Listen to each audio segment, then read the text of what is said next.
Ngotot gugat cerai Almaratu, ternyata ini alasan Cesaria KS ceraikan istri. Sebut diteruskan bakal hancur. Cesaria KS akhirnya membongkar alasannya menggugat cerai sang istri Almaratu Intan. Diketahui sejak beberapa bulan lalu Cesar dan Almaratu Intan ternyata sudah pisah rumah.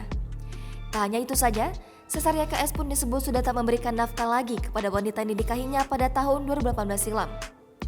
4 tahun merajut rumah tangga, Cesaria KS akhirnya membongkar alasannya menggugat cerai Almaratu Intan.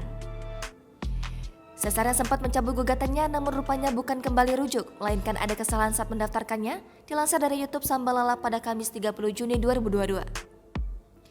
Gugatan talak cerai yang dilakukan Cesaria KS itu harus dilakukan sesuai dengan domisili mantan istri Almaratu Intan.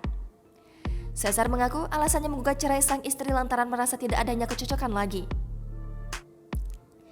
Cesar melanjutkan bahwa dirinya merasa banyak perbedaan pendapat yang menjadi faktor utamanya untuk berpisah dari sang istri. Tak hanya itu, Cesar juga mengaku bahwa dirinya telah menemui keluarga sang istri mengenai perceraiannya. Kendati demikian, Cesar mengaku bahwa dengan keputusannya untuk bercerai ini lantaran sudah bukan jalannya. Bahkan dirinya mengatakan jika rumah tangganya dilanjutkan akan tambah hancur.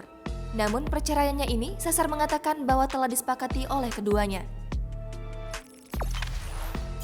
Jangan lupa subscribe, share, komen, dan like ya.